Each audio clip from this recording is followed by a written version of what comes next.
ku video eno agibereko yose limanyi oli mu America olina hoteli wekwese bakunonya tolabikako nawe njagala bere ku video nkimanyi ba AIDS wakwadde simu olabe ebintu byo kubanja ba bya lumungende nebake so yose lo bakoli njagala nawe bereko njagala ka abogezi ba police babere kuno njagala omuntu asembayo gwe njagala mwenna abakulembeze ba national platform bere ku video eno asembayo gwe njagala mu tagingire ye mukulembeze wa February Kyagulanyi Center mu omukulembeze omulonde sebo okwetaaga nga nabo gisimu fungize ojje ku mutimbagano wani sawa zino olize information yeno ojja kutegeera bala basajja kiba planning na kiddako so biba bantu benjagala omukulembeze wa Gomulolo Robert Kyagulanyi Center byalabate ku video eno abakulembeze ba national platform nabonna nenga gwesinga okwagala mukulu Kasolo olumu Dick ye mayo bamanyege Dick olumu geno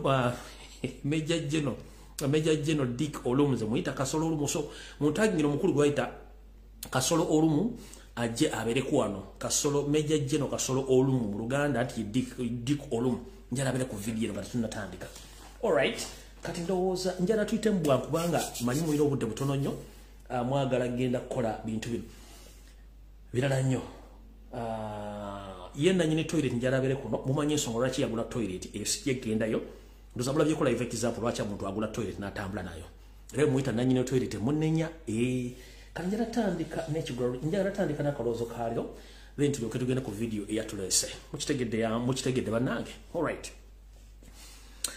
mu kaloozo ka leero kagenderi bannayuganda mwenna buli mujasinzira okulabira akatambi kano nga muno mulimu munnayuganda ali wansi anyigirizibwa muno mulimu munnayuganda atalina mulimu muno mulimu munnayuganda gwe batwalako ettaka mulimu munnayuganda atasobola kuyekyamisana mulimu munnayuganda gwe babbako ebintu bye mulimu munnayuganda ali mu magye mulimu munnayuganda ali mu police mulimu munnayuganda ali mu prison mulimu munnayuganda ali mu UPDF ng'ogawumbidde namwe bannabyabufuzi abaga muli ku ludda oluvuganya ng'ate temuvuganya wabula musulumba busulumbi nga mutulirako oberenge nekyayi ku makya nga mutisa abaana baffe muwambisa abaana baffe nenga muwoza muli opposition njagala akaloozo kalyo kagende gye muli akaloozo kalyo ngenda kajja mu nyengo y'olufumo olugamba nti nnyinimu waataba ebikere bisamba enju naye mu Uganda tunajjukirako gye buvudde katono myaka si mingi nnyo tegina myaka sigikira mu 3 plus yaliko omukulembeze w'eggwanga Milton Opeto Obote butyo bwe yali agenzeeko okukyalako mu olukuŋŋaanya ensi zonna ez'amasemazinga n'ayogera oluzungu okubula okukunkumula ennyenje okuva mu baali bateeseza naye era bwe yamala okwogera ebigere bamugamba munnange oyinza obutasobola kuddamu kubanga ewammwe ekibanyi kyagudde dda n'amenvu bakuwambye dda njera kubuuza mu magye ga Uganda temulimu musajja alinga Idi Amin Dada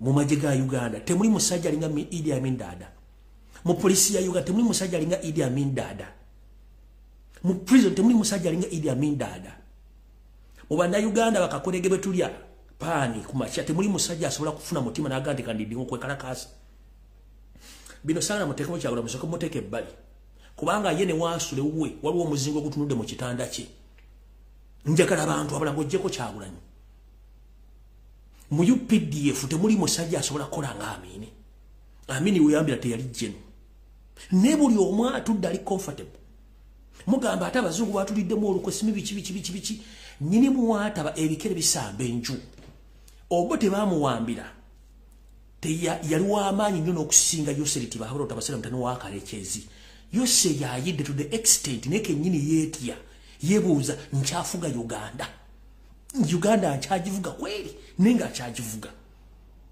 muganya okuvayo kwekalakasa UPDF eganya okunyega buli kimba kikoze ne buli muntu ali awali comfortable faavayo kubawa information temukyagala gira buli omwali maka ga atudde ali comfortable kyokka gye musina muga nti wavu butuluma business zitubuze abaana tebakyasoma eggwanga likyobose parliament erwana buli mwavuma munne buli mwawumula munne eggwanga liri disorganized naye nga alifuga yayiika dda windows ne software tebakyasobola mumuteeka mu buli omwaka nuna maaso ng'ente erinyaloole buli mwali comfortable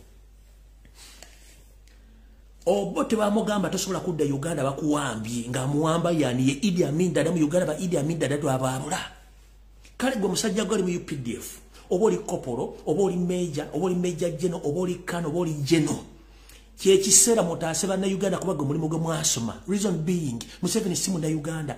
2 constitution yagityoboola. 3 assa abantu. Ekyokuna Museveni takyalina buyinza mu Uganda era ekimubeezaawo nsimbi na mmundu na kusiba bantu. Kati mmwe abasoma constitution musoma mateeka mugawumbidde mufo kimwandibadde mukulembera bannayuganda muli ena mutudde mugamba nti akijja kikola ki ekijja kijje muna musirise naye ekiri atabale kyekire nasigadde waka muganya okwerwanako kusituka ng'omusajja talikuba tasobola kuwa komandi ng'ali gyali naye n'abasigadde waka kubuddeko omuntu yenna ensobola oga nti tufusituse tutaase bannayuganda mugamba muliringa UPDF tuyina eggwanga kweri obuli omu bamuloga kati yala bategeeza nabo gisimufungize ebintu bino mule bigenda mu maaso mu Uganda abamu aweddemu amanyi ate kati Museveni yagenze abamuzungu bamuyise Linda ko please wait a minute Museveni amaze ebbanga tagenda mu diaspora oba nga tagenda bweru mu America oba mu Bungereza. Reason being abadde alina kyatya.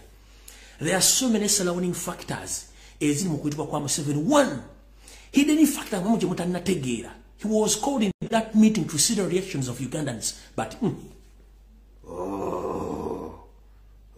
mwenna mwebasi omusajja baamuyise nga waliwo hidden factors baagala okulaga bannayuganda are they willing to take back their country. Buli omu muli mu kuwujja biwojjolo muli mu kulya bigere bya nte abala muli mu karaoke abala muli very happy nnyo then ne muvone mugamba mwagala change ne muvone mugamba ensi mujagala goza lwaki bamuyisa this crucial moment nga yeke nyini. The fact is Museveni akimeta sola kutambula atalina toilet mulabe ekigudde ku Salva Kiir. Museveni akimanyi he can't stay out of the country for few days. Niyo okuba akimanyi nti muyabaloga kyekisooka ekyokuleba batekamu divide and rule. Ekyokuna akimanyi bulungi nnyo nkiddamu akimanyi bulungi nnyo nti okuva ku kansala asooka mpaka ku kansala asembayo mwonna yabagula okuva kuba MP asooka bonna yabasiriwaza n'abagula buli omu atya amagye najjako abantu abalina powers bonna n'agateekamu abantu abatalina powers babwa orders. Soka weebuuze nsonga ki erwanyisa Anita Amongi ne Pacis Namuganza. That's the fact nti Museveni yakola kye tuyita divide and rule. Mubenga temusobola kutulaansi kufuna final resolution mwenna ekyo jogwe yamala kisetinga kati ne bwatambula bera comfortable nnyo kubanga tewali ayina independent orders and instruction to do any to take any action in Uganda. Yakola parallel structures zize nga goloza nti vice president yalina obuyinza naye nga ate alina obuyinza ayinza okubanga ASP wa polisi nga yalina obuyinza okusinga ani vice president. Kati ye kyeyakola ekyo naye nakyo kiba nnyo kuinfiltratinga mu kiyingiremu kikube muzina ennaku zaataliwo mujjewo omusajja nga kye baakola obote buli omu ali mutuloto yazimba bwanadda nga atuwamba nga atutta buli omu nga ati kimala. Ensonga lwaki omusajja ono yagenze naye akimanyi gyali atudde ku maggwa amanye ekintu kiyinza okubaluka essaawa yonna naye olwokuba nekisookera ddala tulina enkwe tetwesigaŋŋana buli omu agabumbidde tewali omuntu asobola gana tutandike ekintu kino so nga ate abantu batulinze naffe naye abantu buli omu ali comfortable atudde. Kale nnyinimu bw'ataba ebikere bisamba enju nkuwuliriza omulawo gutakungula yenna ali mu UPDF ku bintu byemmenye bw'oba osobola bannayuganda bakulinze naye munaddako buli omu neyeetuulira gwa naggamba temutunuulira Kyagulanyi Kyagulanyi temutunuulira nnyo mbagambye ne waasula wennyini waliwo omuzingo omusetinge mu nnyumba ye nti waafulumiranga mission bagitegedde nti yagenda okulinga basobola okukola ki basobola okuba ekizuka naye gwe ali mu UPDF gwe ali mu poliisi okoze omulimu ki ng'omusajja taliiwo nga mukimanyi tudde omuzungu essaazi nasobola omugamba nti eka bakuwomye n'ataddayo kubayo omuzungu ali smart yayise Museveni ng'alina ekigendero kiragala kumanya bannayuganda omusajja afumye for all these days kiki basobola okukola bonna balinganga akamyu akali ku malaalo g'akamyu kannaku batudde kubanga yabawunzika okitegedde ekyo kibadde ekigwalo kikabadde akalowoozo ka leero omusajja taliiwo buli omu asirise muli comfortable nnyo akalowoozo nkamaze ngenze ku kigula luggi era mbalamusizaako mwenna abanyumirwa ekigula luggi kansibe nti muli bulungi kati nno njagala kgenda ku kigula luggi kya leero era nga njala kigende mwenna bannayuganda abali mu nkyukakyuka njala mukiwulize bulungi nnyo era ng'obubaka buno njala bugende ffenna abantu abali mu diaspora abaagala change era kansule ne mukama wange amaze otuuka ku vidiyo eno mu bulamu bwaffe ebiseera bisinga twagala nnyo ebintu naye ate okubifuna si kyangu nga totadde maanyi na kulowooza mu kigulalo gikyaleero eno struggle twagitandika ffenna nga tukulembezza mu Robert Kyagulanyi Ssentamu president omulonde buli omu n'aleeta amaanyi ge tewali yakola application kujja mu struggle eno buli omu yaleeta desire ye n'okwagala kwe mpita ku social media nga mpulirako abantu bangi nnyo boogera ebigambo bingi nnyo nze bankuba essasi nze banzijjamu eriiso nze bankola ki. It was your desire because you didn't make an application to come in the struggle. It was your desire kwali kwagala kwo love towards your country okitegeera ka that responsibility fena gye tulina okutwala. Don't look at Bobby Wine, look at yourself.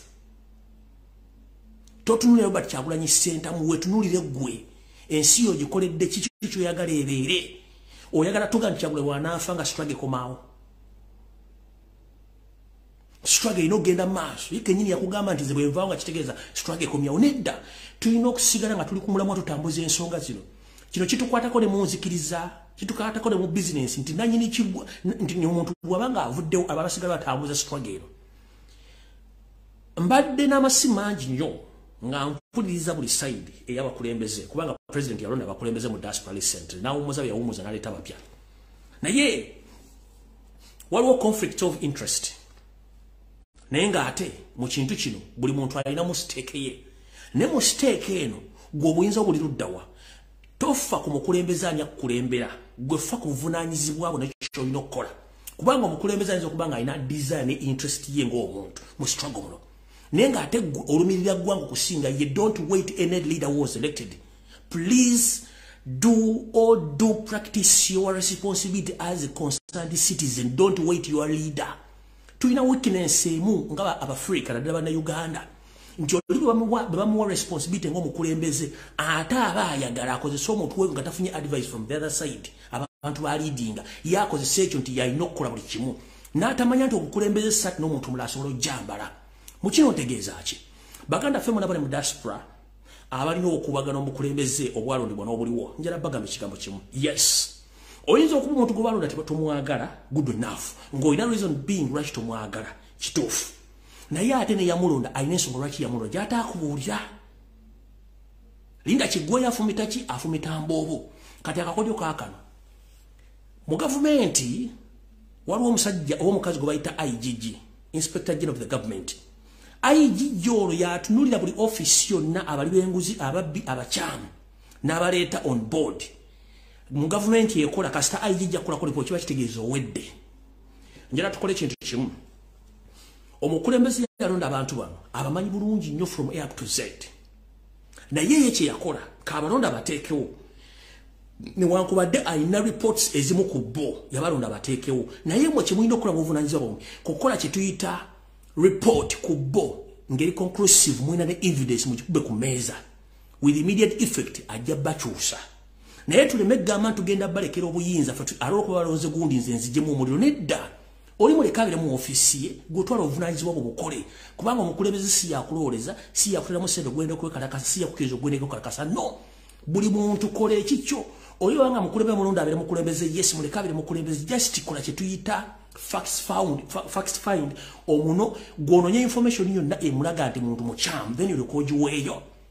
action yetu ekoleki etekinge press dani okubanga tugenda tambula mu maaso nga tugenda mu maaso nga tuli mu bwetuti nkimanyi nti abatukulembera mu bakyamu naye si essaawa gye tulina yakugenda maaso nakutwala Uganda maaso nabukulembeze mutunulira abakulembeze kubanga saa zino lwetwogerera eri abaganda Robert Kyagulanyi Ssentamu mukyamu nga nabo gye bali bwongo bugambo bwetyo eri abagamba nti mutuufu naye gye bali baga kati gwaga nti Kyagulanyi mukyamu leeta obujuzi obulaga nti mukyamu nange kyenjagala wano nti bwe tuba tugaa nti gundi mukyamu yes ayinza okuba mukyamu naye tutandika okukola kye tuyita okuleeta rekodi tuziteeke ku mmeeza nti ogundi gwe mwataddeko ali ABCD information mugikwate mugiwa omukulembeze mugiwa omuntu era gwe kikwatako abantu abajja kukyusibwa tulwanyisa Museveni tuleme kulwanyisa ffe kennyini niwankubadde nyinza okuba gobaluze simwagala nga muwanyi nti munyampi but I need to provide the information eraga nti munyampi era nenjiwayo bulungi bwe malo giwayo action etwalizi netekingibwa naye before nga tonnakola ebyo byonna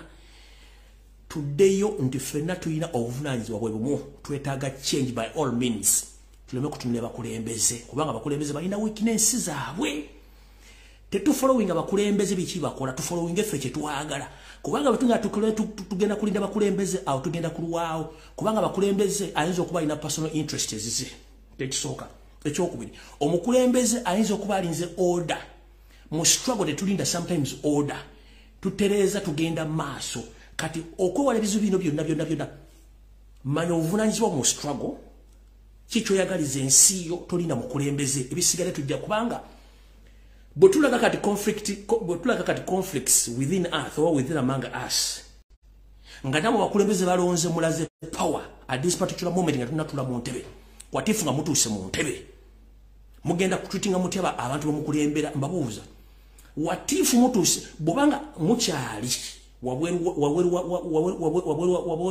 wabukulembeze nga mulaga obuyinza bungi nnyo eri abantu bamukulembera nga musobola bawuliriza bwe munaatuuka mu ntebe ate mugenda kukola mutya so kyembagamba nti kino ekintu lwala munyi tulekula ffekka abantu abakulemberwa balina amagezi bategeera abantu abakulembera beetaaga change kati gwe omukulembeze kyolina okukola olina kubeera nga ttaala n'omulisa gye balaga kati baba ne bajja nga bakola kibagoberera naye ate ttaala bwezikira tekitegeeza nti mulimu agenda kuyimirirawo nedda tusigala tutambula tugenda maaso abakulembeze muleke kulaga buyinza bungi nnyo eri abantu mukulembera abakulembeze omuntu bwakugambako nti kino kikyamukkiriza nti kikyamu kubanga gye tunaakoma okubanga tetukkiriza biki batugambyeko please ojja kuba toli mukulembeze kirala criticism omuntu okucriticizinga ng'alina reason as to why he or she is criticizing you get to know and reason as to why sit down with the someone who's criticizes you omugambo why ongamba bot nebot naye bino nsobodde ngenda tambuza ntya embeera eno mbeerewo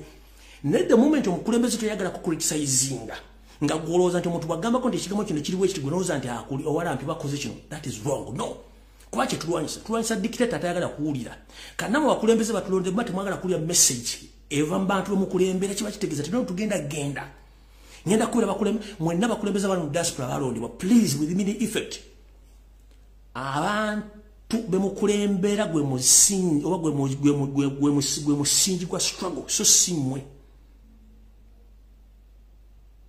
abantu bamukulembera gwe musingi gwa struggle gwe mukulembeza ngenda kumala wiki katadde wadde $1 ne mu struggle omwana gwokulembera asadde mu sente omukulembeza banza okuyita tugende mu demonstration nagalogera mu demonstration nga ye gwokulembera agenda mu demonstration okitegeera omuntu gwotwala gwogamba nti tomujja muwa mu kitiibwa nga alina n'obuyinza obusobola okuwandiikira ebola ku police n'asettinga demonstration muwe ekitiibwa it's a collective responsibility tukwatize wamu naye musooke mukendeeza amala n'obuyinza muga nti mulira muleka abantu bano exercise engero rights zaabwe bagende nti oli mukyamu kiriza nti oli mukyamu mutule wansi issues muzisetolinge tuke tugende maaso otherwise kyekibadde ekigwolo gikyaleero fena bali mu diaspora tukwatagane naye abakulembeze mwetereze bwe tuba twagala change muveemu amakoona buli alimu amakoona nga goli nti bakwogerako nti olimu amakoona n'olya ng'onyiize teeka entebe yaffe wansi abaagala okukulembera we bali nkiddamu gwe omukulembeze kubaga nti olimu amakoona ne bakyogerako emirundi gisukkamu ebiri n'omeera akakazi oba akatima ku musajja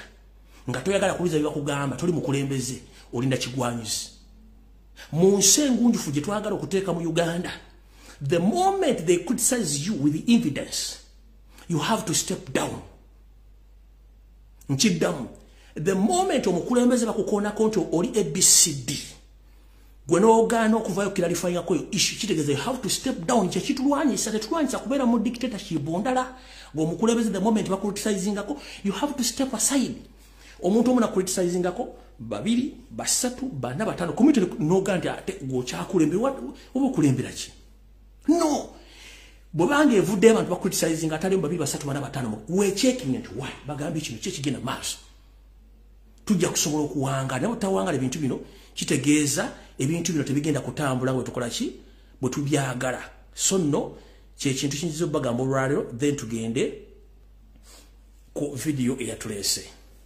ndowooza njala tandika ne video olwaleero mbutongole Kansubire nti mukulu Dick Orumu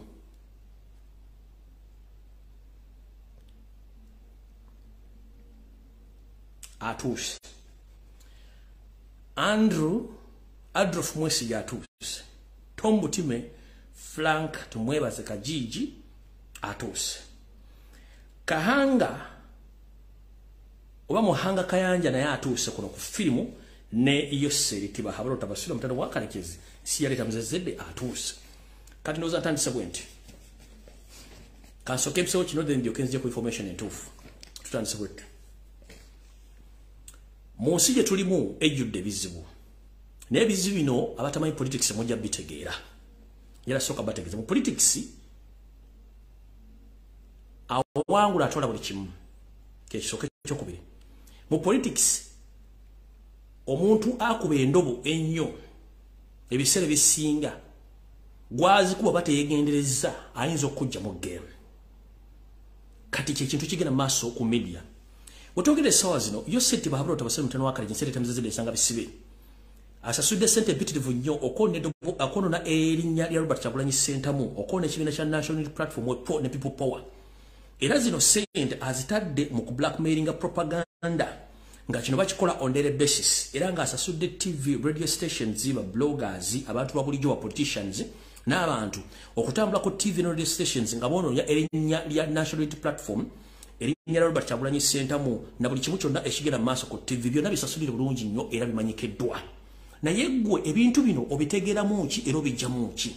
Ng'omuntu ali eyo kinjagala osooka otegera ensi gye tulimu abategera bya bufuzi nti the moment kasita obeera ng'otidde okwataakinga oba okwogerako ekintu kitegeeza gwe byobufuzi biveemu.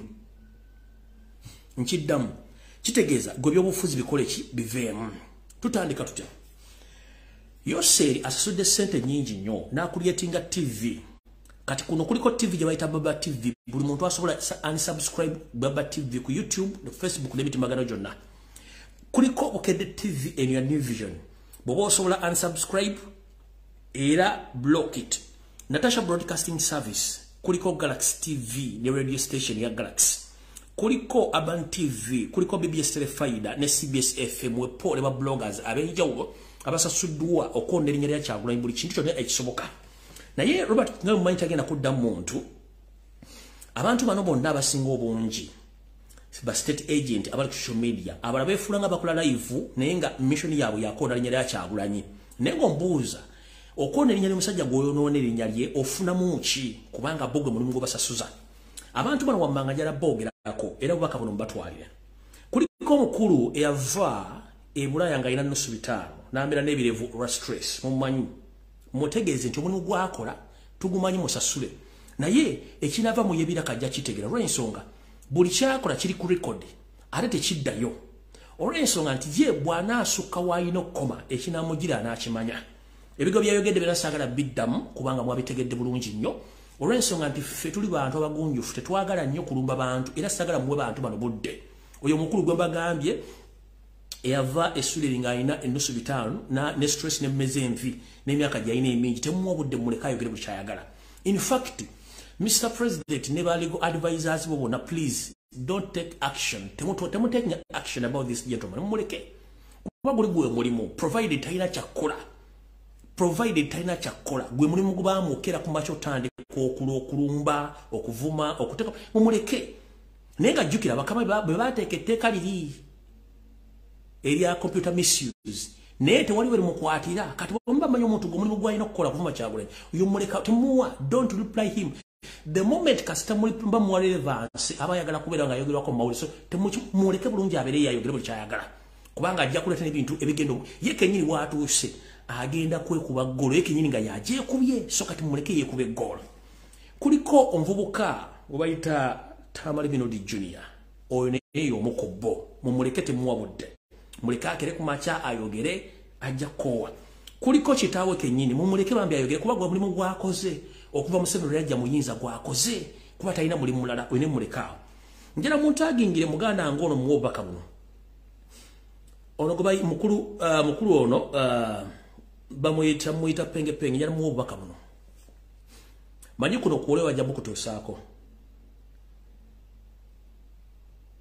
Abantu bangi bali bakugoberera mu programu zo zokolesa li political ngaba kwagalirayo nojja n'okola amanyanga mangi nnyo era n'olumba Robert Kyagulanyi Ssentamu ntakwabudde twakoleka nova n'oga nti ate kati okomyewo ne weetonda which is okay naye mu kwetonda kwati noddayo n'okulyamu ensobi ffe tukimanyi nti hamu ye controlawo n'abantu abala which is okay kubanga buli muntu ayagala muwogo naye njala kubuuza essaawa zino w'okolera programu zino ezireeta abantu abamala Robert Kyagulanyi Ssentamu okolera ani okolera Robert Kyagulanyi Ssentamu oba okolera gavumenti kubanga buli statement gy'okola ng'ogikola ku social media ng'olumba Robert Kyagulanyi Ssentamu waba oleese nga wamulumba ng'obawagira kiba kitegeeza nabwo gw'okolera kati nze ngenda kusaba ekigambo kimu nasaba abantu obutakuwa budde era tebakuwadde budde naye njala kuga ekigambo kimu ekintu ky'okola gwe kennyini weebuzaabuza ng'afukaanaaba olina okwogera esayidi emu nti either mpagira oba siwagira naye okuva n'oleeta abantu abali ku social media ne bajja ne bavuma Robert Kyagulanyi Ssentamu bamuwaliriza buli kibaagala kyonna kitegeeza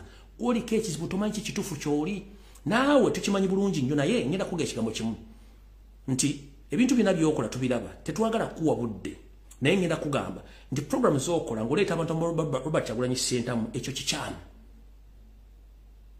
kikyamu kola ekintu kimu nga bwe tukimanyi nti bw'obanga owagira Museveni ne Muhoozi project do it directly dani okubuzaabuza abantu n'okuleeta abantu b'oleeta ku social media okumala Robert Kyagulanyi Ssentamu bwe abantu baddeko gyo ku video yonna balabye kubaze mmanyi bonna mbamanyi sisobola kujja ku platform yo kuba ekyo nakiyita nakivaako naye mbamanyi kubanga naadde nsobola balizoninga out kuba bonna mbamanyi naye njala kusaba ekigambo kimu kola sayidi emu nti owagira oba towagira dani okuleeta abantu abamala Robert Kyagulanyi kuba buli oleeta omuntu abamala Robert Kyagulanyi kiba kitegeeza nti gwe kennyini owagira ebikolwa by'okumala Robert Kyagulanyi Ssentamu indirect nga toweefuna nti okola ki nti omuwagira ekyo kikyamu gwe nkusaba ekintu kimu sikulumbye siyombe naawe kola sayidi emu ensi emanye nti nyimiridde wano dani okubeera amatanka nange empale za Museveni nkiddamu vaayo ogambe lumu nti wagira gavumenti kubanga oba wagira gavumenti you have to defend government to attack all its opposition bw'oba wagira Kyagulanyi then you have to protect and defend Robert Kyagulanyi Ssentamu dani okwebuzaabuza ng'afukaanaaba tugenze ku Frank Gashumba oyo mumanyi bulungi basajja mevule mbamanyi bulungi nnyo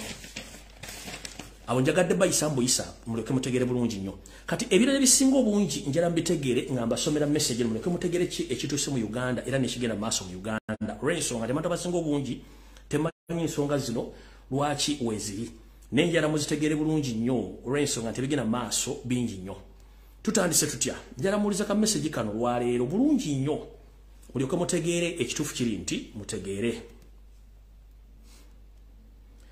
tutandise bwe tutya mukeera ku macha ne mulaba radio ne TV gye bayita Galaxy FM nga erumba Robert Kyagulanyi Ssentamu n'abantu abala which is okay kubanga basasula naye waliwo omwami gwe bayita Innocent Nahabwe kati nga ye current CEO wa Galaxy FM yaweebwa obuvunaanyizibwa okuzimba ttiimu okulumba Robert Kyagulanyi Ssentamu national platform ne people power ogisaanyaawo nga bakozesa propaganda ne blackmail which is okay ono yaweebwa ensimbi ez'omuwoomusolo n'afuna n'obudde obugenda okuddamu okukola ebintu bingi nnyo okufoominga platform zonna ezigolova Robert Kyagulanyi Ssentamu naye ekyo akikoze bulungi nnyo njagadde obaga neyo TV nkyamu nnyo kambisome kuba naye nkimanyi ayinza okugantawuliza luzungu that man called Innocent Ahebwa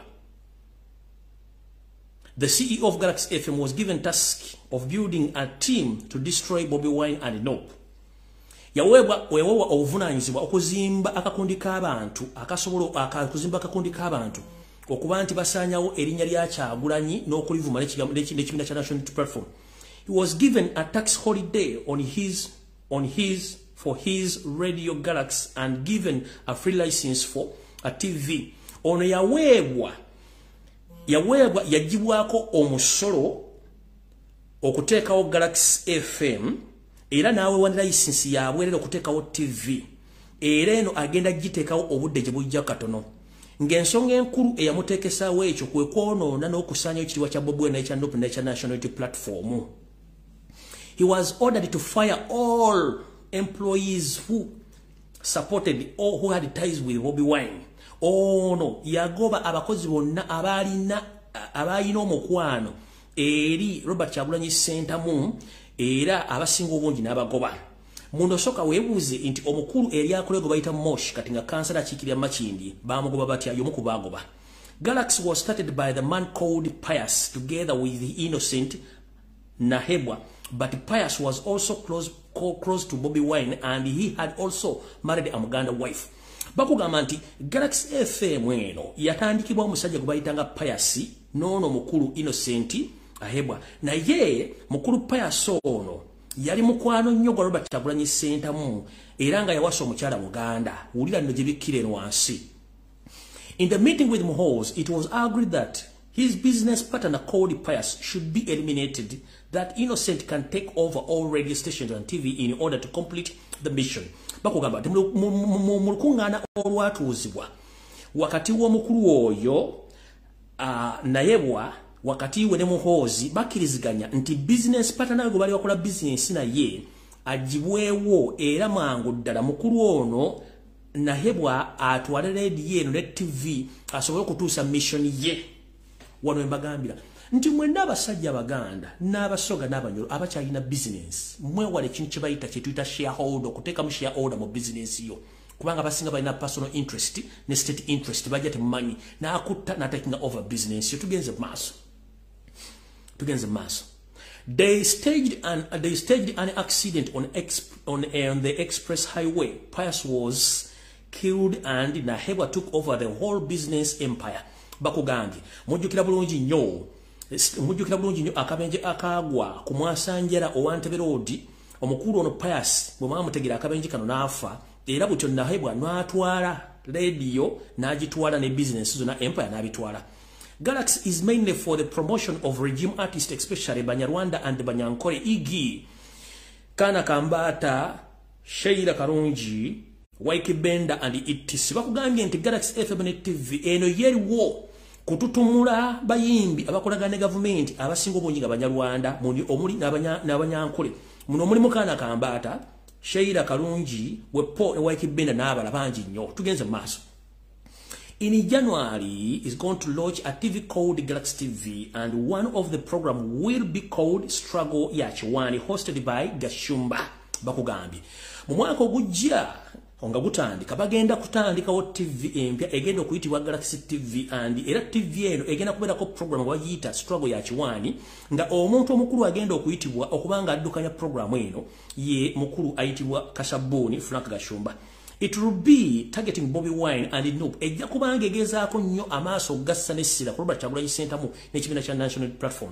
The only Baganda presenter on this TV will be Isma Olexas Godfather, Tambale Mirundi Jr., Simon Muyanga Lutoya, Basajja Mivule.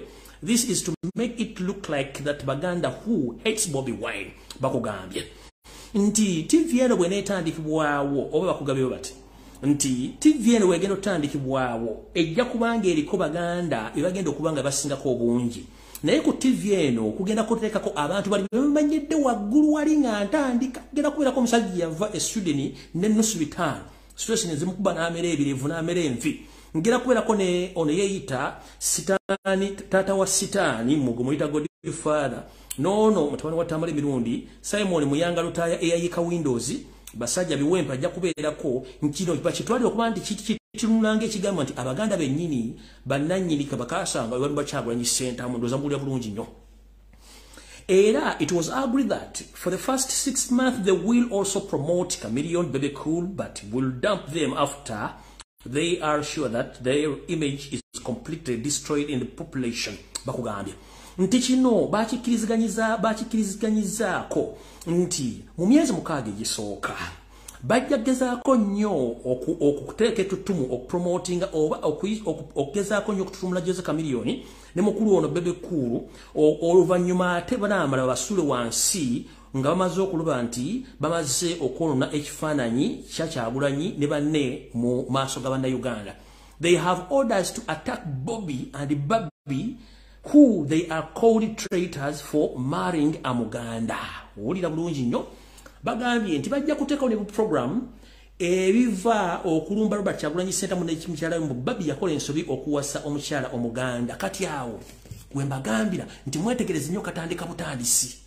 Kati wano we wali okulena okukomba essowaani. Kati ngenda basaba omwaka ogujja nga gutandika nga Katonda tuwadde obulamu. nabagamba ngenda tandika program namwatulira program namwatu ngenda nagirowoozako gitandika nga ndowooza nti bino biyinza okujja. It's like I knew that something is coming.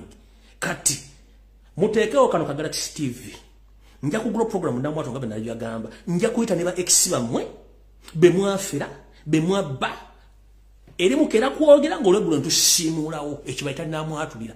Nja kuteekawo open line nga buli muntu akuba essimu ayina information ekwata ku buli TV presenter nga tugenda baayo one by one tit for tat nchiddamu tit for what for tat mwagala kugula lutalo bya obufuzi waliwo ensinga okutegeera njira ko baza basomesa mwenda basomesa politics ne history ndoza results muziraba era tamwe bya obufuzi ku social media kuno nkusekeredde tojja kumala ko naffe twasoma politics ne tusoma social studies ne tusoma history bino tubimanyi.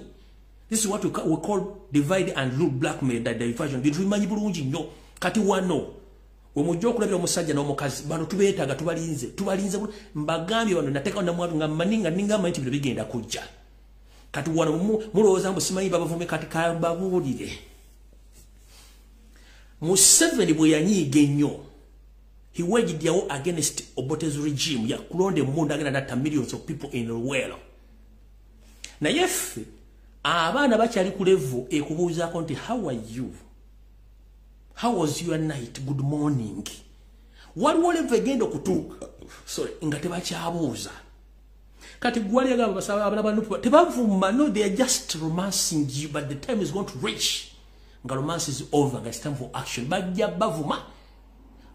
bavuma babone receipt nenze yo sijja kubeerayo kubanga programu zange ziwulirwa ensi yonna n'abazungu babeera kuno sijja kugwemula sijja kukola naye tujja kubaleetera abaana bagenda kubavuma n'emezi basiikuuke naye ate bwe munaashuka mulina okukoma Museveni kiyakola ate kuno kugulonda abaana bajja kikola kuba bajja kubakaaye kati wano mbalabula mwenna mugende empola omuzanyo gwe baleetamu wano si mwangu kubanga muli ku ground gye muliko eri abaana abakoowu ojja kwogera ekigambo ekikyamu ku muntu omukyamu naye ojja kuwulira kati omukulu ono bamugambye ajja yogere nti Kyagulanyi yayagala oli omuwala Caritas Michael kibikola kyali mu America agusima wulire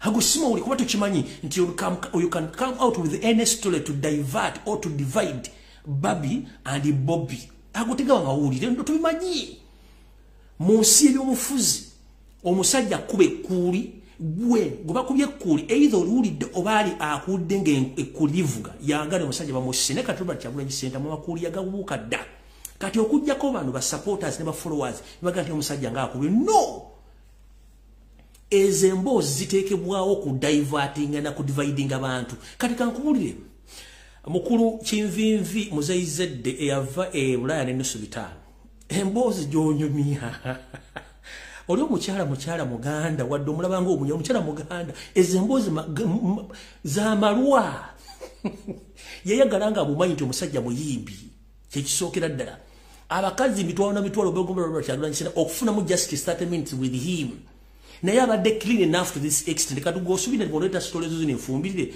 anobe aveyo ogenda muwasa ogenda mukozesa ki tolina maanyi ga kisajja kyekisooka ate ng'omusajja eno banga bolo zo tezikola kitegeeza ne upstairs oba tokola olina kwogera ng'ekyalala ekiweddemu olufungo that's how you behave right now because omusajja yenna akozesa downstairs ne upstairs n'afuna answer efuluma mu muntu but bwanga wansi tewa function kiba kitegeeza upstairs mie olina kwogera nga kyalala kitaliiko wuzi kuba tekirina wekitunga if you add downstairs and upstairs nga zikola bulungi you can control your words nga bwenkola but downstairs banga wali empty tewali kikola eno windows zibeera nfu dyensonga lwakyo njala kugati ekishuwa yogedde babbi tasobola kunoba lwekyo nti wakyogedde no afumbye emyaka gigenda mu 20 plus mukyala muganda lwakuba nti alimu olunya lwanko tetusobola mujjawo gwolina bwe wanyiiziza ne si babbi si Kyagulanyi wanyiiziza ba followers si Robert Kyagulanyi Center mu si babbi no babbi akimanyi huizi babbi okuba magerere nga aline Kyagulanyi nga buli mukazi ayagala Kyagulanyi mulaba kulwa kino mukwako mu kifuba kati Chovola nabagamba lumbe ekintu kyomanyi nti ogenda kimanaginga you can't manage Robert Kyagulanyi Ssentamu ne Babi.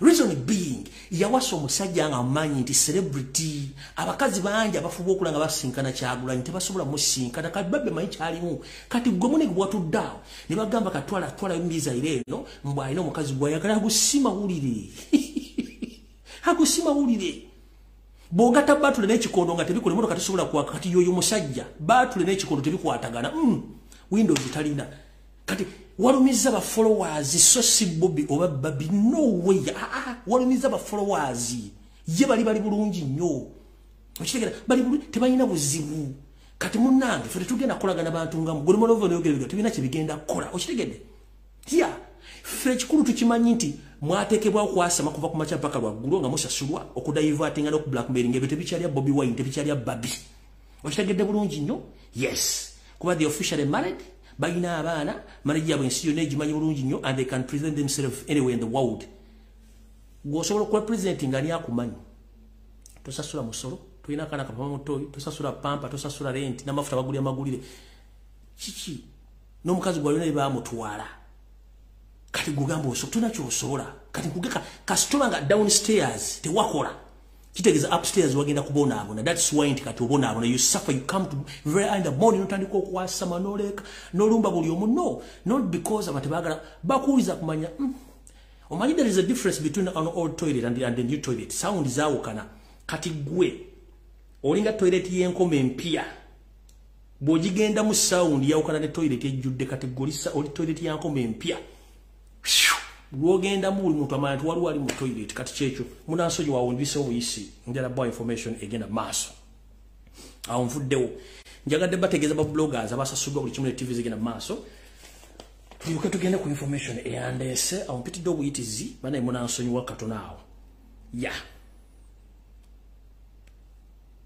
all right kati ekitava ku sengejjero kifuuka wankindo Abaganda bali basajja bagezi jona n'abakazi abaganda nti ekitali kitava ku sengejjero kifuuka wankindo kitya bulijjo tubagamba muloza tusanga omwami ono mulabye mukulu we Sudan Salva Kiir nga asala yekojowera mu mpale naye tuze tubagamba nga muloza tusanga mukulu ono mumulaba Yoseri ye yamanyi bizibu bye n'agula kabuyonjo atambula nayo kabuyonjo gyatambula nayo kwa wala bizibu Salva Kiir byalimu nenga atono ali times 3 than Salva Kiir kati twabalaga kifaananyi kino previously ng'omwami ono yatambula bamusibasiba ebintuntu atambula ebintu ebimusibe mu magulu mbira bulungi nnyo uyo mubira bamusiba obuveera mu magulu ne bawayalinga waya eri ku kali enkoko kati ne bwabanga akali enkoko katabuse ng'omukojo ogujja akali enkoko omusolo kagulwa mwezo gundi tube zaina mu magulu muzira bulungi nnyo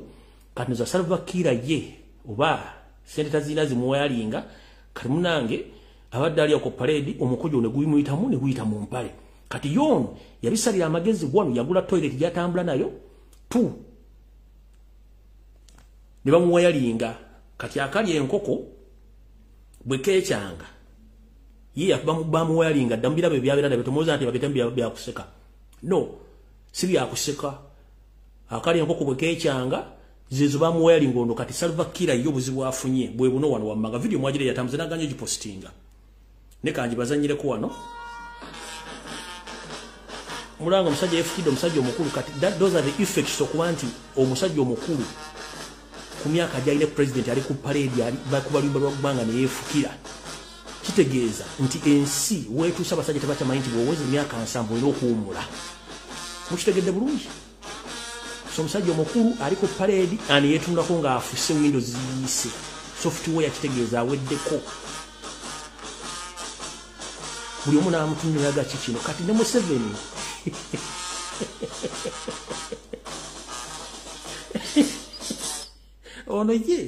ono yamanya ebizibu bye n'agula toilet kati bamuwayalinga kati akali enkoko Windows software bwayika ngeri akali enkoko nga kechanze omukojo okagulwa mu zino tubes bamasiba magulu zamukira bulungi nnyo mukitegere yensonga lwaki ye yasala amagezi bulungi n'agula toilet atambula nayo ne bamuwayalinga so no bukadde magezi ngate mbuto wali ogalina awo sigenda kulwawo kanjalagira ku information eyandese kubanga information na nyingi.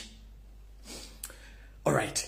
Kati ndoza nsoke wana chiwala chinje no bansoke mbo information. Okay.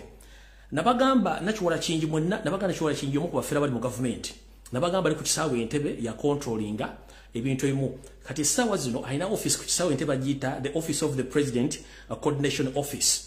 Nembagamba nabagamba ndibanywira ko buyino information bawera ko buyino omwami omukyalo ono kati yavunanyizibwa ku butawayo book na kibagamba gamuloza ansaga mugenda chulia mu video jingero bazanyira. Nayenga office no mateka teriyo ne yero book banasenze bagamba basasuza mitwale no yero book in fact abantu bagigule mitwalo 15 ku mitwalo 8 wogisanze ngachi nga ntono nga sente ntono mwoza mitwale 3 muri baya ene office ya nacho wala ku kisawe Entebbe yeyo nenga mateka teriyo one mufere ali mu government ali ku kisawe Entebbe abonyabonya bana Uganda ne bu yero book yenanyiri office ye kati bagita the office of the president coordination office kati mulize muno muliro bufere buli ku kisawe Entebbe byo mbagazo ebyembera ko ne buyino no lindako mulize bulungi nnyo okusinzira ku mateeka buli Munnayuganda afuluma eggwanga alina okugema omusujja gw'enkaka oba guyita yellow fever era ng'okugema omusujja guno mu malwaliro buli muntu alina okusasula ensimbi eziri wakati w'emitwalo 4.5 n'okutuuka ku mitwalo 6. Omuntu wamala okugemebwa olwafuna akatabo akayero oba kayita yellow book akakakasa nti agemeddwa era nga kano kabalirwamu siringiza kuno 6. Every Ugandan that comes to vaccinate 20,000 Uganda shillings extra.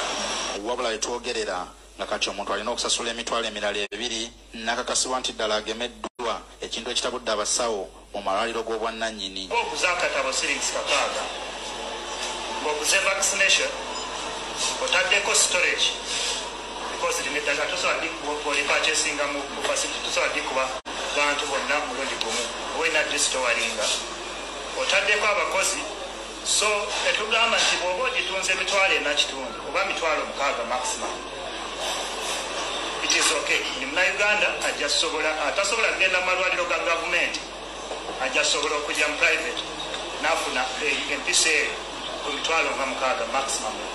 Naye ate kati Omunnayuganda bwe bamwongeramu emitwalo 2 kifuuka kizibu ng'olwedde n'emitwalo 4 n'emitwalo 6 gy'abadde asasula gibadde gyabuwaze. Abasawo bagamba nti emitwalo 2 abantu bano ze basasula zigenda buterevu ku akawunta yaliko minisita w'ensonga z'abaana Oweekitiibwa Florence Nakiwala Kiyingi nga kati ye muyima w'ekibiina ekya Association of Externalization of Labour Digitalization of Yellow Fever. Barcode, just okusoma ka barcode ne bakukyajinga emitwalo 2 nakasasula $3 million mu myezi 4 $3 million.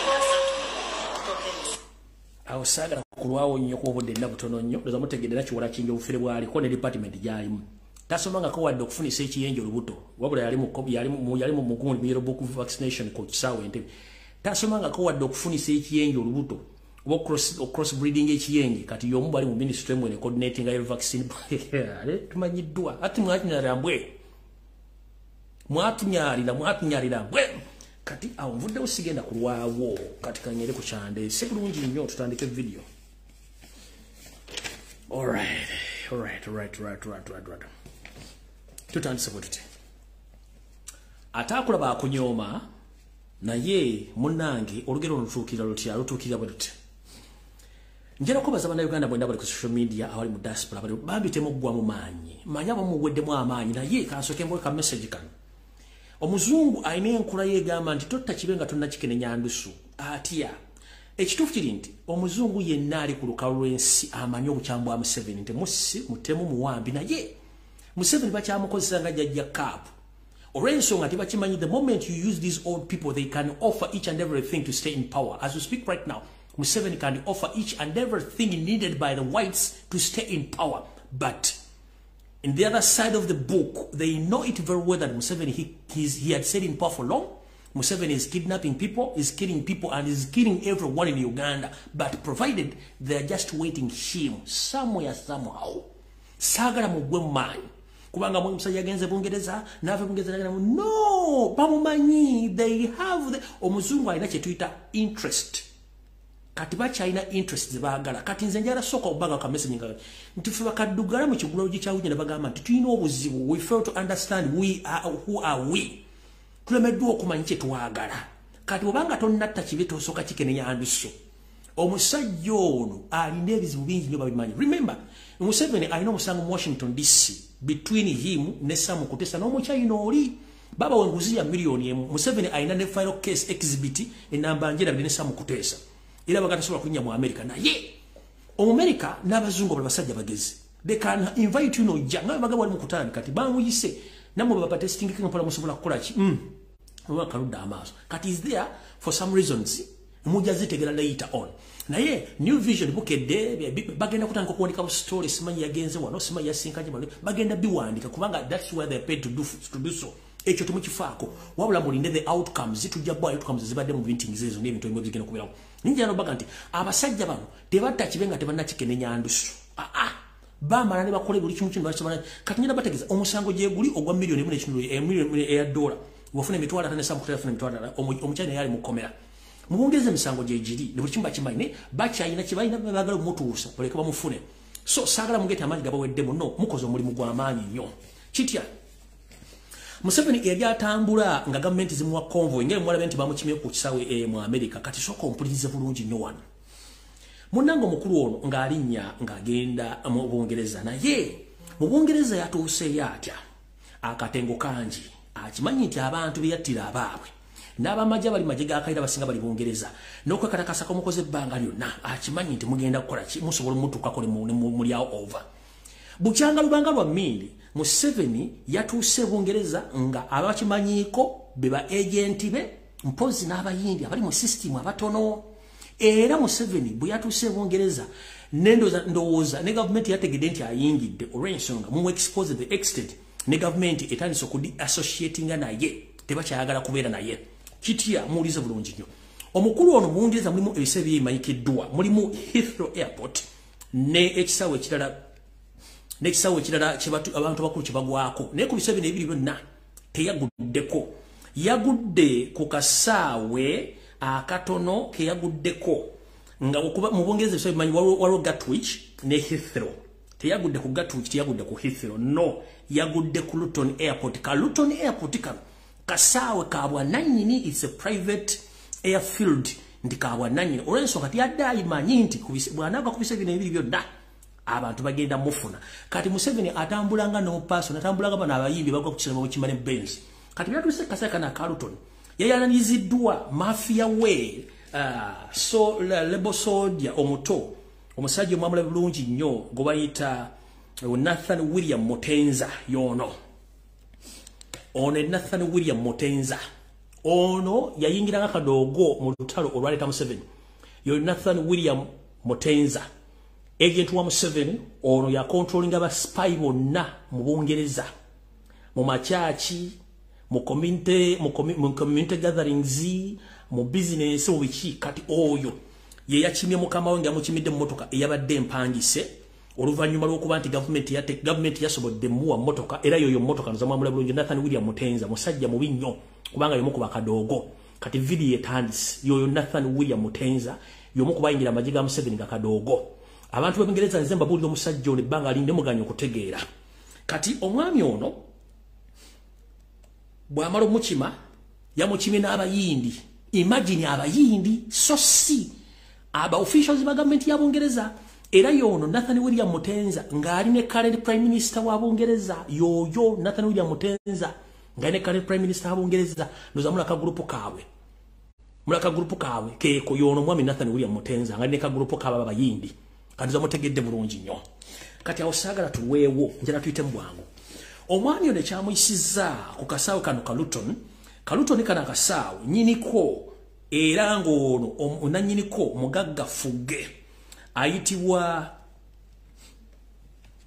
Al-Fayed abamanyi Al-Fayed ye kitawo mugenzi Dodi El-Fayed eyali boyfriend wo mugenzi Diana eyafa bafira mu kabenje ke motoka mu gwangere Ufaransa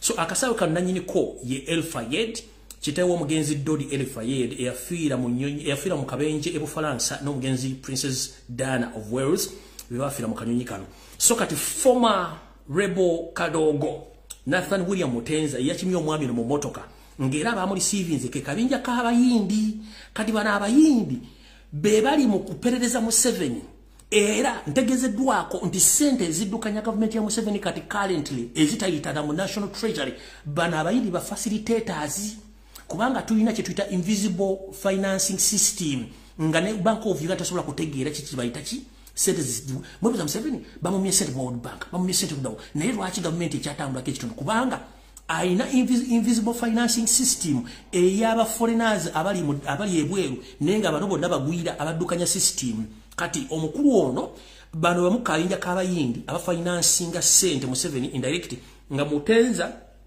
na mafia abali mu nsezo bibatambuza ensimbi ezo okuyingiza eggwanga ono musajja mutenza mugagga nnyo aina ebintu bingi nnyo Uganda story najiba wadde mu video enkadde kubanga ne ufuna otuze wa Bungereza aina omukyala gwe mujja omukyala ali mu Nyarwanda bingi nnyo sijja kuddayo so mutegere bulungi nnyo nti omukulu ono yayise kasawe kano era emmotoka gye bamutiddemu yo Mercedes Benz wagon ya black bapangisiza mpangise jukira omukulembeze na watuka mu ggwanga bamuwa official welcome bamuterako lidika bamuterako ne motoka ezimukola ezimwerekera ono yazzenga mu yayo bwati nayingire Bungereza nga teri ategedde era bwe yamaze na sinkana abayindi be bifane mwabirage olwamaze nakubasama nadduka nga taliko lidika taliko muntu ali mu panic HK cha waggulu era singa wabadde omuntu yina asobola okujja Museveni mudde ali asobola omugire Bungereza nga talina bugisimu fungize kubanga officially yategedde nti abantu bamukowa kye kyamuyingiza nga yekwese kati nawo tuvuddewo kati njera tegeza bana Uganda bwe ndabali mu ggwanga lya Bungereza omulimu gw'omukozi mu gukoze omuntu yali atambulanga yiyagala alina lidika nga kati atambulanga komando nga yekwese agwa ku buso obutali main airport kitegeeza omulimu gw'omukozi kimukoze njera tegeza bana Uganda bwe ndabali mu diaspora ndala mugeza mwegendereze nnyo omwami Jonathan Mutenza n'akabinja ke akaba mafia abali mu nseeyo abatambuza emirimu gya Museveni kambatizo katono nyumba zanyireka video kano nakabazanyirako ko bwe mwakalaba nembaga nti abayindi abali basinkanya Museveni abayindi abasinkana Museveni era ke kabinja kano aba video ekyali muno mulinda katono nnyo video nyizo kuba sikyagirina muno naye ndowooza njirina mulinda ku just 1 minute mulyoke mutegere baani aba financing Museveni ndoza kanzire eno bwenti ngejifuna mu galale muninde mukatono mulyoke mutegere kye tudiringa nakyo wait a minute mundeka njala bazanyira video mukola mutegere abasajja betudiringa nabo aha kaka well and good kaka nokafunye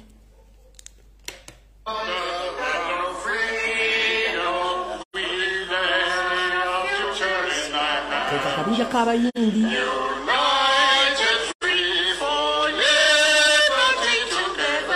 nane senta mu mwali wala senta mapalla maso ngente isale kubo oyawuzise omutunga endiga etenda enkuba be bayindi abo mubalaba bayindi teeka kabinja kabayindi baba bayindi mubalaba oliye senta moli kati wewunye sokozeyo bongo for the first time in Ugandan history why is it that the Indians are trying to push Museveni to implement or to change the constitution of Uganda to recognize that Indians are Ugandans, Indians among the tribes which are found in Uganda, basing on the functions nabane funding Museveni indirectly. Yes, lwaki bakwade a special day okudemonstrating bitundu bye is it outside is our wali Kabila Country Club bakoze big functions mwakiragi nenga you can't do anything kind of gathering in India kubanga boingira India baga it's a credible Indians only for Indians not for any other person from around the world yene ensonga ono bamusasula akize abayindi bafuke bana Uganda by all means kati zamutegede pressure jeva bali bamusasulira sente na buli kimu abamukumye mbuyinza nenga ebitongole bisinga byonna byamujjako sente ebongeza nyibale muganti simanya inayo seta cha ina serinti ainamu invisible and yaba mafias abatambuze ebintu mu system nomutegedde bulungi nnyo katike kabinja ka chovola bakoze gathering line ne batambula bataddeke bipande bali mu kuba bali bekarakasa ena amanyi je gava ukitegedde bulungi nnyo kati osigenda kulwawo njala tukende ku information endala linda ko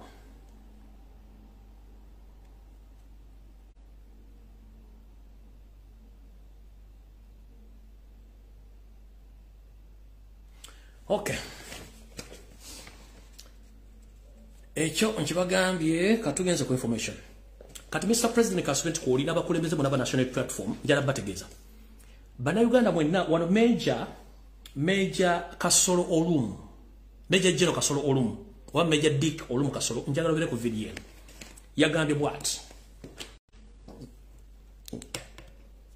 My name is Major General Dick Olum.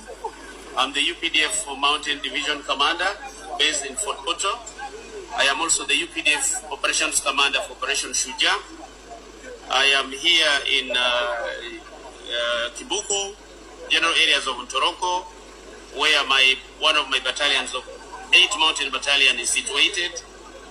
It was this morning that this battalion under Colonel Saulo got information that actually a number of ADF had crossed from Congo to Uganda, and they had crossed by midnight. It was around 1 o'clock in the night. They crossed River Semliki within an area between Chapa and Kayanja. So as they crossed, the intentions were not clear, but thank God the civilian population around gave information to the military. The DSO, the RISO had got the information, so they informed the military. Oyo sagala mulwako Major General Kasolo Olumu Dick Olum. Kati mukulu Dick Olum wano video wenjagala uli omwagitegerere. Dick Kasolo Olumu Major General mukulu Adolf Mwesige Tomutime Frank Tumwebaze ne Kayanja Muhanga njala bategeza era tegeze eggwanga ekisokera ddala ebitundu bino byonna kati ebirimu obulumbaganyi njala tegeza public nti bano this is not ADF. No, it is not ADF. ADF is funded and was created by Museveni himself. And there is no any other attack which has happened in Uganda recently, even yesterday or today. No. These people are busy killing NUP supporters and NUP coordinators in those regions. Which regions? Bonyangabo, Chenjojo, Kamwenge, Kabalole, Kasenda, Karungura, and Rutate. We don't have any attack from ADF because ADF is Museveni. According to the information which I've gathered from reliable sources, I've been informed that all along, Adolf Mwesige, Tom Mutime, Frank Tumwebaze, and Mahanga Kayanja, Uncle Tomohozi Kanyarugaba, these people, they were tasked by Museveni to clean or to cleanse out the NUP influence in all those regions. So as we speak right now, there is no any other ADF attack. These people, they attacked and they camouflaged and they staged the attack. But in the same way, they were having a mission of killing NUP supporters and NUP coordinators. As we speak right now, all those so-called who were killed with the 15 people, those all are NUP supporters and NUP leaders. And thereafter, killing them, they were again readdressed as soldiers with army and police uniforms. Nchidam. Teri yo bulumbaganyi wa ADF. Amaje aga M23 naga UPDF gakuma okuva ku boda ya Rwanda mpaka ya Uganda yona weyingirira okwegata ku Congo. Aga UPDF M23 gigakuma boda izo nazonna eranga Rwanda ne Uganda balina obuvunanyizibwa ku nsala ezo.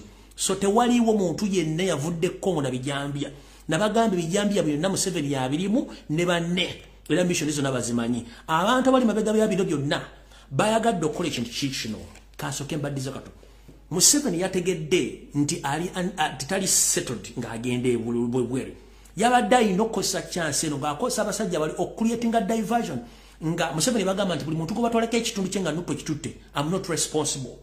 So you have to cleanse or to clean out all the opposition, more especially the NUP. Kati abantu bonna abatiddwa babadde basajja ba NUP era bawagizi ba NUP, coordinators n'abawagizi. Tekuli wa ADF n'omu bolo ambazo batta ne babambaza ebyambalo. Ngera mission yeno Adolf Mwesige mwali Tom Mutime Frank Tumwebaze ne Mohanga Kayanja kati ono Major Kasolo Olumu Major General Olumu Dick Kasolo. Please don't fool Ugandans. I've got the information, and in fact information najifuna kumala kwanda lisobola kujja ku exposing, and you are going to attack other areas as I'm going to mention here down. So mulekera okusirwaza bana Uganda.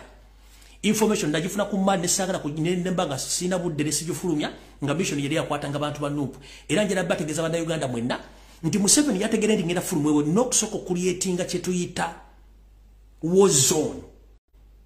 N'abasirikale mbateke nga bali busy kwe creating ekitundu nenga bakikoze kujjawo bantu ba Nuupu bonna abali mbitundu ebyo. Kati soko mbuzi lwaki Museveni olwafulumye eggwanga nateekawo red block across all the highway ne intersection roads zonna ezingira Kampala ne Buganda? Ask yourself why. Olwafulumye what nagamba muzeewo red blocks wonna kubanga yadachment waba demonstration oba akabinja k'abantu bonna bagenda okwekalakasa oba bagala okuwamba red blocks zonto basobola ziyitako na implementing a red blocks. Why? Kubanga yabadde akitegere tuwasooka okubawo ekintu kyonna kisobola okujja yensobola kibataddewo red blocks. Kati ebintu bino byonna babikola balowooza nti ffe tutegeera tulina buwongo naye tulina obuwongo, so zonna ezateereddwawo red blocks baali bazitaddewo ku counter attacking in case of there is a demonstration oba waliwo kudita nga teri mu system yaabwe. Kati bana basajja ekintu kino bakikoze bulungi nnyo. So mukulu Major General Dick Olumu oba Dick Kasolo oba Kasolo Olumu, please leka kubuza abaza bana Uganda. Ebitundu bino omuli Bunyangabo, omuli Kyenjojo, omuli Kamwenge, omuli Kabalole, Kasenda, Karangura, Rutete n'ebintu ebiri mugenda okukolamu attacks. Byonna biri well plan to cleanse Nuupu era abantu bonna batiddwa tekuli muyeekera wa ADF bonna bawagizi ba Nuupu nga basajja bonna bakazi babadde mu mission eno okuli Adolf Mwesije, Tom Butime, Frank Tumwebaze, Kayanja Mohanga oyo Ankoani wa Moses Kanyarugaba. Era bana abantu bonna batiddwa bali innocent kubanga bakimanyi bulungi nnyo nti Nuupu yali bayingidde bulungi ngera batambula ku kiro nga bakyogera lunyente bumutina wagira Nuupu tugenda kotta oba tugenda kusanya tetwagala Nuupu. Era ne bwogenda lobuza ba boda bakubula bulungi nnyo nti abantu batiddwa bonna badde ba Nuupu kwe kuteekawo KSA n'okuteekawo ebintu bino byali biddusaddusa abantu nga bonna bali mu kubuzaabuza kubanga Museveni akimanyi bulungi nnyo nti bw'afuluma eggwanga alina okuleka nga gataddewo diversions n'okuba nti agenda kuteeka eggwanga ku bunkenke yasobola okuba nga gyali ali bulungi nnyo. Mujjukire bwe nabagambako edda nti ebintu ebigenda maaso mu ggwanga byonna Museveni abimanyi bulungi kubanga abiruddemu ng'abikola. Kino ekintu bakimanyi bulungi nnyo nti baagala kusanya ekibiina kya National by all means. Kati kyekyo kye baakoze teri rebel group yonna ya ADF. Mbagambye okuva ku boda eya Rwanda gyetandikira mpaka ya Uganda gyekoma M23 ne UPDF bakuuma ensala zonna tewali muntu asobola kusala kuva already bali mu Congo ate onafuutuka mbu ajja lumba ebitundu bye. No, that is a big lie and it's just a diversion whereby they come afraid to cleanse or to clean Nuupu supporters and Nuupu coordinators in those regions. Era ndoza mujja kitegera bulungi nnyo nga kimaze otuuka bulungi nnyo. Nkyagenda maaso.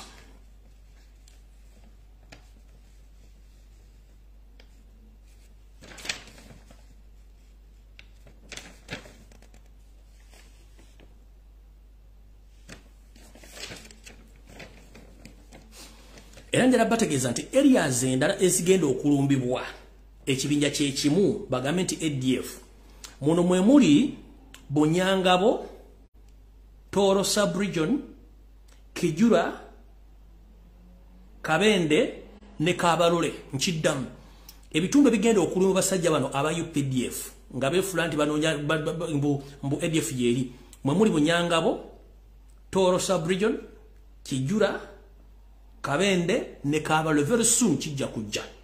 Olw'ensonga nti bakimanyi bulungi nnyo nti omulimu gwe bakola gwa kuggyayo bantu bonna abawagira ekibiina kya National Platform naye nga mbabuulidde abakikoze ababadde mu ddiiru eno mwe muli omusajja oyo gwe bayita Adolf Mwesije, Tom Butime, Frank Tumwebaze, Kayanja Mohanga, Nono Dick Olumu, Major General eyavuddeyo nayogera ebigambo bonna be bali mu mission eno bagimanyi bulungi nnyo olw'ensonga bakikola bakimanyi era babambaziza olwamaze okubatta bambira babamaze engoye zaabaki z'amagye nga bwe kikola okubuzaabuza eggwanga. So don't be fooled by that spokesperson, that Major General Dick Olum, because this is a stage management mission of killing NUP supporters across those regions, because they fear that anytime people they can gather and overthrow Museveni's government. So don't be fooled by those people.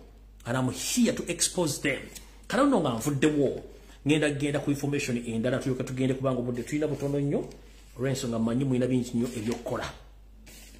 Kansule sina jemba koze eki gyendeseeyo. Alright, ekirala saagala mugende ku diversion between Persis Namuganza and Anita Amongi. It's a pure diversion. Nobody can impeach Persis Namuganza. And don't be fooled. Nobody can impeach Persis Namuganza. Reason being, according to Museveni's system, alekawo parallel system. Nti ayinza okuddira omuntu minister, nga minister amanyikiddwa, wabula n'ateekawo junior, n'amuwa orders ezisinga eza minister. Kati mu parliament eyo, Persis Namuganza ayina more powers and more say to the entire parliament. So, all diversion go back to the bagenda mu impeaching, and no, Persis Namuganza, she's more powerful than Anita Amongi. Echo mukijje kunze. Bonna bajja powers wa muntu omu ne wali wabera n'ezisukkulumye. Persis Namuganza ayina more powers than Anita Amongi. So tebasobola mujjako. Tebasobola mujjamu. Bali mu diversion zaabwe. Ekisooka. Bano abantu bonna batestinga ku kintu kyekimu. Mukitegeera bulungi nnyo. So they have all powers bazirina. So ekibatawaanya mentality. Buli omu amanyi nti amanyi Museveni okusinga munne. Okitegeera. Buli omu amanyi nti amanyi Museveni okusinga munne kubanga ye akukozesa n'akuteekawo n'akuwa powers genda okole kino okusinziira ku kyaba ayagala okukola. So ye ayagala kuteekawo diversion no creating chaos mu parliament mbere ku ekyo nti parliament yomba ne biko mujukire parliament is useless. Ekiyumba ky'ababbi tekirina mugaso. Buli akimbu yenna ayina nakufa mufi. So yensonga lwaki batadde nobody is going to impeach Persis Namuganza. She's more powerful than Anita Amongi and anybody in that parliament. Just bali mukola diversion kuba buli mwayagala kulaga ko mundenti ayinama ne Persis wa maanyi nnyo. Mumulabulabi ne wa maanyi nnyo ina mangi nnyo. Ebaga sima balina buzibu ki bwabasajja sima biki politi. No. Bagala kuna bagamba ddanti ono musajja omunyalwanda ono yabba masanyalaze yeyita deputy speaker yebye speaker ono mukyala Magogo tasiye speaker kino kifaananyi era wena mulaba nti sana bajja mulyawo over ate bajja mulyawo essaawa yonna kati n'ekirala ekyo nga kivudde kusala mu kirweko ekirala mwenna bannayuganda njala mumpuliriza bulungi wano wetulaga World Cup abanyumidde nnyo munyumiddwa bulungi nnyo era mulabira ava bannayuganda gye balina nga balinga balina team World Cup nga balaze omukwano no promoting Uganda, which is okay and that is good. Now what happened to Uganda as a country? Kubanga tulina bad leadership and corruption ejjudde mu system. We're talking about SARS, Uganda qualifying ogenda kuzanya mu CHAN. Zempake zanyiwa abaana abazanyira wakanga tebazanya professional. Naye twogera team nategezeddwa nti egenda kugibwamu kubanga of lack of cash. Teyina sente. But remember, Magogo ibalwanyisa mulindwa. Bamulwanyisa ne bamujjawo. Kwa mulindwa yali asobola okukwata sente zimulindwa teyali corrupting nnyo to the extent of Magogo. Naye soka webuuza, timu egenda kuvaamu mu CHAN nga tebalina sente. Naye Magogo yasobola okukwata sente obukadde 200 n'agula Range Rover n'agiwa girlfriend we. Esiga n'azimu azigulemu ebizigo. N'endala nnyingi nnyo. So, such people temusubira nti Uganda egenda kuva ku system weri egende tuke wino tutusobola. We can't qualify in any big tournament. Tetusobola kubanga tulina mismanagement mu FIFA kye kisooka. Ekyokubiri tulina ba corrupt officials. Ekyokusatu tulina abantu ababbi abalogo nga tebakkiriza mupiira. Ekyokusatu tulina abantu abatali qualified kubeera mu offices. Nga yijja istanyo kubanga amanyo gwogerera no gutegera nenga tasola guma njinga kati kyekiri mu FIFA. Bwebanga timba genda jija mu lack of money wakwata milioni 4 no gula bamotoka no juwo mukazi sigano zimwazi gulemo bizigo ye yeruse. Nga ate waliwo sente ziva mu FIFA eziddukanya omupiira mu Uganda nga nazo muzibba bubbi no sura Uganda qualifying tesobola kubanga ekisooka eggwanga muri fude lya kuzanjiramu wana mwagoba Lawrence Mulindwa ne musindikiza musajja David Obu omugenzi ne mutako pressure nafa although yayine bizibu management it's okay ne buli muntu yena agezezzaako ku development nga talent ya football mu Uganda musudde wansi bemba temwavuwaziza mumuloga bemba temuloza umusettinga na buli kimu kikoze kati as you speak right now Magogo wadde sereze gwanga nozigula mu Range Rover ya mukazi wo kuboyagala mu oje kiwojjolo esiga nozigula mu bizigo kati timba genda jijje yotegena genda mu cyane ani abafiirwa ekisawo kye Nambole kati mukera ku machane mulofu ne mukamu mu 7 mugenda ku hosting Africa Cup of Nations hosting ne Kenya muina ki mu Uganda mu ekisawo as you speak right now kisawo kya Mulindwa ate nga nakyo gye bujja ko wanata kifuddeeko bajja ki disqualifying kitegeza tutuna kisawo Nambole yagenda mujja kule buzidwa mumenyeewo kubanga already omusajja ali musimanyi manager Sewanyana siwe Sewanyana yani simubbi mulwadde bamukwasa ekisawe ngale basiba nowe bakyaliwo bamukwasa ekisawe nga kiramu kale ekisawe kiringa toilet y'enkoma njala kubuuza emikolo emipiira gibadde gisaalibwamu all along sente zibadde zibamu ziragalo lesesawa kwefandinga kati basabye budget ey'okuddabiza ekisawe ng'ezimba ebisebera bibiri kati mbaga nti obubi Magogo tasobola kuba na kondemiga kintu ekyo wadde okubuuza national team banga terina kisawe national team banga terina kisawe kyayo tetusobola qualifying buli kimu Uganda kifu kyovola abantu bayina okufa Magogo ino okufa nawe omupiira gwa Uganda okutuuka ku level eddaga Magogo ino okufa oba ofudde bakubya sasi oba kutomedde oba kuloze Magogo ino okufa Uganda okutuuka we ino okutuuka mutulidde talent z'abazanyi omwana ayitamu n'agenda ku pro ne mukubira tiimu essimu is not good enough and we are not going to recommend him omwana abasaba international transfer certificate mujimumba mbwamwe bulijjo mwebuuza waki Uganda terina baplo ku international level ku tiimu zennene because abasajja bayina ennugu omwana avaano n'agenda ava e Kampala nga basambye tournament tiimu ne zimwagala n'atuuka ezimbwa ne zimuma international transfer certificate ezo zolabe zimagogo nga baagala ssente omwana bw'ayitamu n'asamba akaji era bamulimirira n'alemererwa professional ye newankubadde affe empisa z'Abannayuganda size ziryawe ennungi naye ng'ekisinza okulemesa Abannayuganda omupiira FUFA yennyini abakulembeze ba FUFA obubbi obugirimu n'okuba nti n'omwana okujja okusaba recommendation olaba ne Mujibu yatandikawo academy eri professional naye mwamulemesa n'abantu bangi abaza okusaba certificate batandika academy namwe ne mubalemesa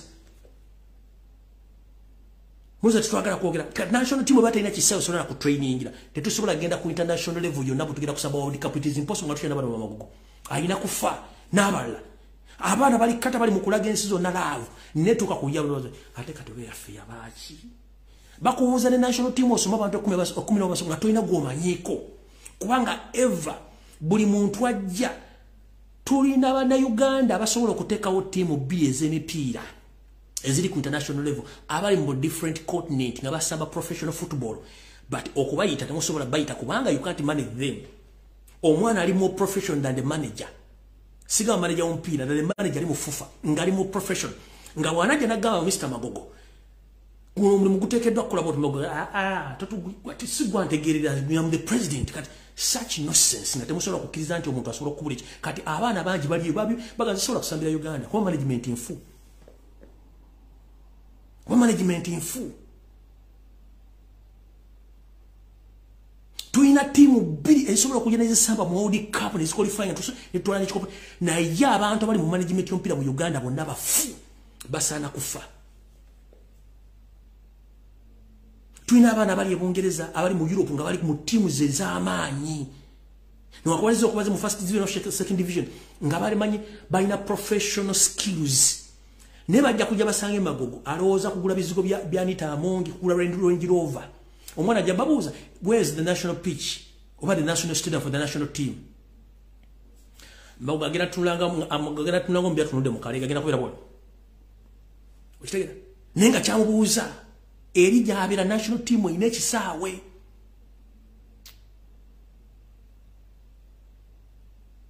national team erina ekisaawe naye waffe tetulina recently abaana ba netball bagenda ne basamba omupiira ku international level ne bakuba buli kimu bamale mu kifo kyakusatu bakazi battu bali babanja sereza za myaka obeena nakati nabo basiraanira eyo naye nga bali presentinga ggwanga National League nayo yafa bwe kimu kyafa abaana bangi balina ttane bafudde kati ye ensi gye tulimuza tutina kitugenda kukola nga tulina magogo tulina abasajja abali okufufa ababbi obubbi nga ttane z'abaana zibafiiridde mumukuba amasimu kirabu enne mulimesa abaana baagala international transfer certificate ne recommendation okumafufa temuziba mwagala ssente omwana agenda kwagala ddi ensi ye agenda kwagala ddi ensi ye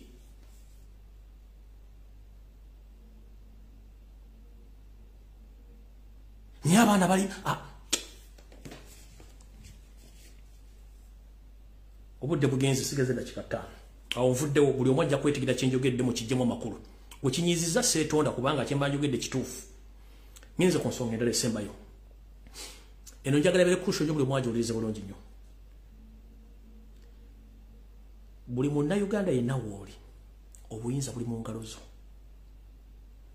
nabagambanga tuleme kwesiga nnyo muzungu kubanga nze abansomesa history abansomesa ebyobufuzi bambuulira omuzungu yaani nange ne musoma kati ffenna bannayuganda abaagala change we should not put trust in those people no omuzungu alinga ssaawa ekyukira mu ssaawa na mu ddakiika kubanga buli lunaku essaawa zezimu bwe zitambula ebwe bayita omuzungu ayawukana ssaawa omuti 2 naye ng'asigala ddakiika zezimu n'essaawa zezimu zaawukana figures bwe tuba twagala change obuyinza buli mu ngalo zaffe essaawa zino yoseri ali mu America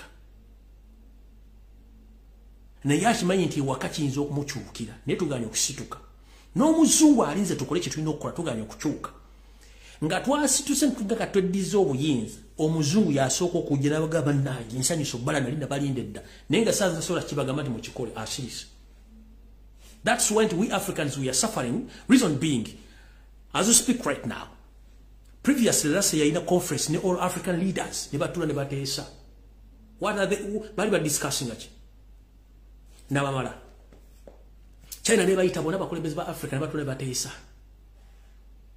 bali bateesa ki ne tuvaawo America bayise bona bakulembeze ba Africa batudde the same people the same continent everyone who wish to pass his business he just called African leaders because boba ina personal interest so siku abantu babo kati fe botubanga tumanyi tuwagala continent ya fenesi ya fe Uganda we should focus into wins abuli mufe tuwekolera ekintu kino muzungu ajja tusangayo ajja tugoberera nebwe tunaatuula ngamanyi tunachi tusobola kukola ajja sinala agenda ne ba dictators tovula benseze situsene zekalakasa then after muzungu azega seko nebwe tunaatuula obutuuzi nga tunachi tugenda kukola nebwe tunaganda muzungu ya tayina kyagenda kukolera kubanga amanyi obuyinza ye buli kaseera abera ne interest ajja gwagenda naye omuzungu alinga wa taxi gwatudde mu ndata kwetaaga yagala oli ajja asobola mulira for 30 minutes nenga gwatudde omo obudde bukuleka mukama wa kulinzi nenga otudde mu taxi agenda gwafumanza n'okuwanza n'okugagali mula kumanya nyoko okola kimuno mu vaamu nabala bajja kuja kubanga ye interest ye gyayagala ai interest ze mu kuyita buyisi so si gwatudde munda kati gwayagala obuyinza wekolemu omulimu ng'obudde bukyali omuzungu ajja kusanga tolina muzungu tana kyagenda kukolera gwe ne bwonoga nti kati wami Museveni saazi omuzungu yagenda osooka ku mmeeza bannange twali twabalinda dda mutukolere ekintu naye kati tana kyasobola ku era muyise n'agenda katambaga don't put your trust in those people power belongs to you and you can change Uganda anytime anywhere. More people will follow you because they have interest in Africa, but when you keep quiet, that you wait for them to do that work for you, a big no, musituke, tana kyagenda bayamba, ekyo kibabuulira musituke, yayagala nnyo ebintu ebyonoonese ye najja n'ayingira mu bintu ebyonoonese, naye munna mugenda kukozesa diplomacy. Mbabuuza kati. Abafirika bali ne Russia ne batula n'abasuubiza ensiri gwe baga webale nnyo China ne bayita ne batula bonna ne bagamba webale nnyo nona abayise bonna batutenkala twatwala muntu w'omu Afrika wale uliddewo nti Asian countries baziyise mu kitundu bwe zigenza mu seminar mu conference. Have you ever had that those big nations, they have invited all Asian countries together for a conference. Have you ever heard that the Arab countries have been gathered somewhere in Europe or in America for such conferences? Or in China or somewhere else? Why is it ever Africa? Because we lack common sense and we lack confidence. We think that we can't manage our continent. Someone else can manage our continent. Why? We can manage it. This is a simple mathematics. Have you ever heard? What do they call Asian countries? Kubanga bamanyi nefe tuganya okutegeera ne bana Uganda muganya okutegeera. Kubanga temusobola. That's why baba sosola ne musigala nga bakumanyi bajja kusosola olwo kotegeere. Bana Uganda musituke, temulinda muzungu. Muzungu ajja tusanga. Omuzungu ajja tusanga, omuzungu alinga nswere wali ekiwunya wejja ewatali kiwunya tejja nkubuulya. Omuzungu nswere wali ekiwunya wejja ewatali kiwunya tejja. Nkiddamu. Banda Uganda musituke muddiza obuyinza bwammwe. Bomutasituke. Temusuubira nti bagenda bayambako. Muzungu nswere wali ekiwunya wejja. Gwe salafene ng'oli wano ng'oli kale kaluga ng'oli mukatale ko wino salafene. Enswere yinza n'okuveeruzira ku beach nejja mpaka katwe mu wino enonya ffene w'omusalidde. Wego bayita omuzungu. Ne batamusaze tejja kujja. Omuzungu nswera ewali ekiwunya wejja. Kati mu mutudde muli comfortable tewali kiwunya. Agenda bayamba ki? Era agenda gamba oli ayagala ofira mu ntebe kikyotuwa nti akatinze amafuta gonna nga bawadde. Gorodi ekara moja muje musime mwagala genda Kongo muje mugende Kongo bite wano musimeze ngenda bawa abasirikare ne protection mugende mwagala ki mzinge kibawa kubanga we have nothing to provide or to table. Jasobola okuwa buli China asobola okubanga asigala mbuyinza Museveni bakimanyi nti yakata million ezuro musanvu across East Africa. But they have nothing to do to him. Kubanga is providing what they want. For us, we lack what to provide, and we don't even promise them that we are going to do this.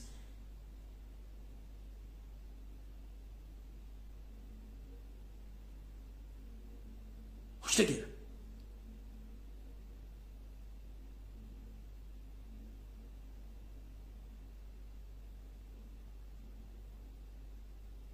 Mabulidde omuzungu nswera ewali ekiwunya wejja. Ne bwebanga osalidde ffere mu wino esobola okuveeruzira ng'ejja enonya akawuka ffene. Kyembagambye musituke. Ennaku musajja akyaliyo. Nyingi nnyo zaakyaliyo naye omukyalizo gimalayo. Bannaye mukaba 13 mpeera manyi mugenda Saudi mugenda Qatar kula mpira gwa France ne Morocco. Mukaba 10 era njagaliza Africa buli kimu kitembu bulungi tujja sekano na corona onako olungi mweraba.